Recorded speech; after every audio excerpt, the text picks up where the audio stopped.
ಬೇಲಿಯೇ ಇದ್ದು ಹೊಲ ಮೇಯ್ದ್ರೆ ಏನಾಗುತ್ತೆ? ಬಳ್ಳಾರಿಯಲ್ಲಿ ಅಂಥದ್ದೇ ಒಂದು ಘಟನೆ ನಡೆದಿದೆ. ಸಂಡೂರಿನಲ್ಲಿ ಖಾಸಗಿ ಗಣಿ ಕಂಪನಿಗಳ ಅಕ್ರಮ ಬಯಲಾಗಿದೆ. ಗಣಿಗಾರಿಕೆ ಕೇಂದ್ರ ಸರ್ಕಾರಿ ಸ್ವಾಮ್ಯದ ಎನ್ಎಂಡಿಸಿ ಸಂಸ್ಥೆಯಿಂದಲೇ ಅಕ್ರಮ ನಡೆದಿದೆ. ಎನ್ಎಂಡಿಸಿ ಸಂಸ್ಥೆಯಿಂದಲೇ ಅಕ್ರಮ ಅದಿರನ್ನ ಸಾಕಾಟ ಮಾಡಿರೋದು ಬೆಳಕಿಗೆ ಬಂದಿದೆ. ಇಷ್ಟೆಲ್ಲ ಭದ್ರತೆ ಇದ್ರೂ ಕೂಡ ಎನ್ಎಂಡಿಸಿ ಗಣಿಯಿಂದ ಅಕ್ರಮ ನಡೆದಿದೆ.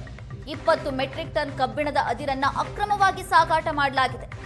ಯಾವುದೇ ಪರವಾನಗಿ ಪಡೆಯದೆ ಸಾಗಾಟ ಮಾಡಿದ್ದು ಗಣಿ ಭೂವಿಜ್ಞಾನ ಇಲಾಖೆ ಅಧಿಕಾರಿಗಳಿಂದ ಪೊಲೀಸರಿಗೆ ದೂರು ಸಲ್ಲಿಕೆಯಾಗಿದೆ.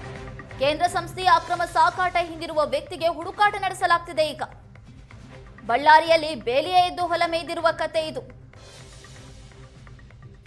ಅಕ್ರಮವಾಗಿ ಅದಿರನ್ನ ಸಾಗಾಟ ಮಾಡಲಾಗಿದ್ದು ಅದರ ಹಿಂದಿರುವ ವ್ಯಕ್ತಿಗೆ ಹುಡುಕಾಟ ಶುರುವಾಗಿದೆ. 20 ಮೆಟ್ರಿಕ್ ಟನ್ ಕಬ್ಬಿಣದ ಅದಿರನ್ನ ಸಾಗಾಟ ಮಾಡಲಾಗಿದೆ. ಎನ್ಎಂಡಿಸಿ ಸಂಸ್ಥೆಯಿಂದಲೇ ಅಕ್ರಮ ಅದಿರು ಸಾಗಾಟ ಈಗ ಬೆಳಕಿಗೆ ಬಂದಿದೆ.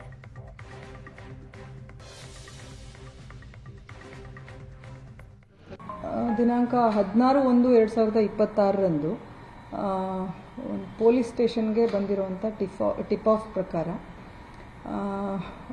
ಒಂದು ಟ್ರಕ್ ಅಲ್ಲಿ ಐರನ್ ಓರ್ ಲೋಡ್ ಮಾಡಿಕೊಂಡು without any permit vehicle Bannatti check post ಹತ್ರ ಮೂವ್ ಆಗ್ತಾ ಇರುವಂಥದ್ದು ಅದ್ರದ್ದು ಮಾಹಿತಿ ಬರುತ್ತೆ. ಸೊ ಆ ಪ್ರಕಾರ ಪರಿಶೀಲಿಸಲಾಗಿ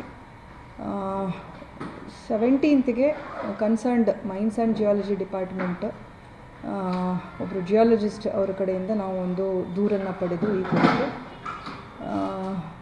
5/26 ಸಂಡೂರು ಪೊಲೀಸ್ ಸ್ಟೇಷನ್ ಲಿಮಿಟ್ಸಲ್ಲಿ ಒಂದು FIR ರಿಜಿಸ್ಟರ್ ಮಾಡ್ಕೊಳ್ತೇವೆ. ಈ ಪರ್ಟಿಕ್ಯುಲರ್ ಕೇಸಲ್ಲಿ ಏನಂತಂದರೆ ಒಬ್ಬ ವ್ಯಕ್ತಿ ತಿಪ್ಪೇಸ್ವಾಮಿ ಅನ್ನುವಂಥವನು driver of this vehicle truck. ಅವನು ಯಾವುದೇ ಪರ್ಮಿಟ್ ಇಲ್ಲದೇ ಸುಮಾರು 20 ಮೆಟ್ರಿಕ್ ಟನ್ನಷ್ಟು ವೆರಿಫೈ ಮಾಡಿದಾಗ 20 ಮೆಟ್ರಿಕ್ ಟನ್ನಷ್ಟು ಓರನ್ನು ಲೋಡ್ ಮಾಡಿಕೊಂಡು ಹೋಗ್ತಾ ಇದ್ದಂಥದ್ದು ನಮಗೆ ಡ್ಯೂರಿಂಗ್ ಪ್ರಿಲಿಮಿನರಿ ಇನ್ವೆಸ್ಟಿಗೇಷನ್ ಗೊತ್ತಾಗುವಂಥದ್ದು. ಸೊ ಇದರಲ್ಲಿ ಈಗಾಗಲೇ ಆ ವ್ಯಕ್ತಿ ಈಗಾಗಲೇ ನಾವು ಅವನನ್ನು ವಿಚಾರಣೆ ಮಾಡ್ತಾ ಇದ್ದೇವೆ. ವಿಚಾರಣೆ ಮಾಡಿ ಅವನಿಂದ ಫರ್ದರ್ ಅವನ ಕಾಂಟ್ಯಾಕ್ಟಲ್ಲಿ ಯಾರಿರಬಹುದು ಅನ್ನುವಂಥದ್ರ ಬಗ್ಗೆ ಕೂಡ ಪರಿಶೀಲನೆ ಮಾಡ್ತಾ ಇದ್ದೇವೆ.